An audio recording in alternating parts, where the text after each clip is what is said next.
মনোবীক্ষণ polyclinic, চিকিৎসার জগতে এক দশক। এখন এখানে সব বিষয়ে ডাক্তারবাবু একসাথে তলায়। ফোন করুন 7477799515 এই নম্বরে। ডোমকলে যৌথভাবে প্রচার বাম কংগ্রেস নেতৃত্বের। দলের দিন অন্যান্য দলের মতোই প্রচারে মুর্শিদাবাদ লোকসভা কেন্দ্রের সিপিএম প্রার্থী মোহাম্মদ সেলিম।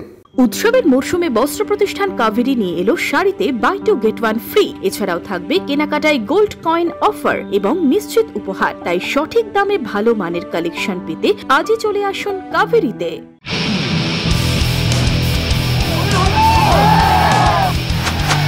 ভোটের হাওয়া।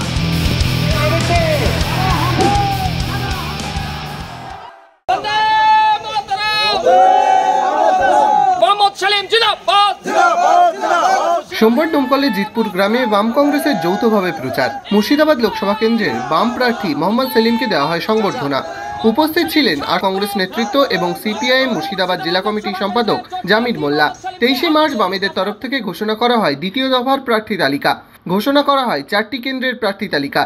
শনিবার প্রেস কনফারেন্স করে জানানো হয় এই তালিকার কথা। মুর্শিদাবাদ লোকসভা কেন্দ্রে বামেদের হয়ে প্রার্থী হবেন মোহাম্মদ সেলিম। ওই দিনই রাতে বহরমপুরে এসে পৌঁছন মোহাম্মদ সেলিম। রবিবার থেকেই কোমর বেঁধে নেমে পড়েছেন প্রচারে।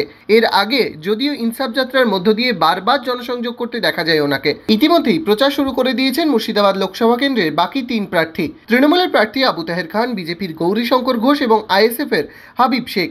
এখন দেখার বিষয় মুর্শিদাবাদ লোকসভা কার গ্রিপে থাকে। আমরা বাম জাতীয় কংগ্রেস এবং আমরা চেষ্টা করছি একেবারে দার্জিলিংয়ের পাহাড় থেকে ডাবনাগর পর্যন্ত নানান শক্তিকে, যারা বিজেপির বিরুদ্ধে এবং তৃণমূলের বিরুদ্ধে, অর্থাৎ দুর্নীতির বিরুদ্ধে আর দুষ্কৃতির বিরুদ্ধে।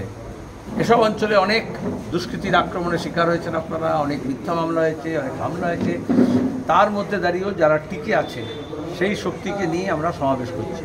মুর্শিদাবাদ জেলার 3টি আসন, এই যে বাম এবং কংগ্রেসের মধ্যে যে সমঝোতা হলো, রফা হলো, তাতে আজকে বিজেপি হোক বা তৃণমূল হোক একটা আসনে জিততে পারবে না, সেই ব্যবস্থা আমরা করব। যদিও মুর্শিদাবাদ কেন্দ্রে প্রার্থী দেবে না কংগ্রেস, সেটা অনেক আগে থেকেই ঠিক ছিল বলে জানান অধীর চৌধুরী। আমার তো ভোটটা ছেড়ে দিয়েছে, তো প্রার্থী দেন ছেড়ে দিয়েছি, তাই না, ওখানে প্রার্থী দেবো না বলে দিয়েছি, অনেক আগে বলে দিয়েছি।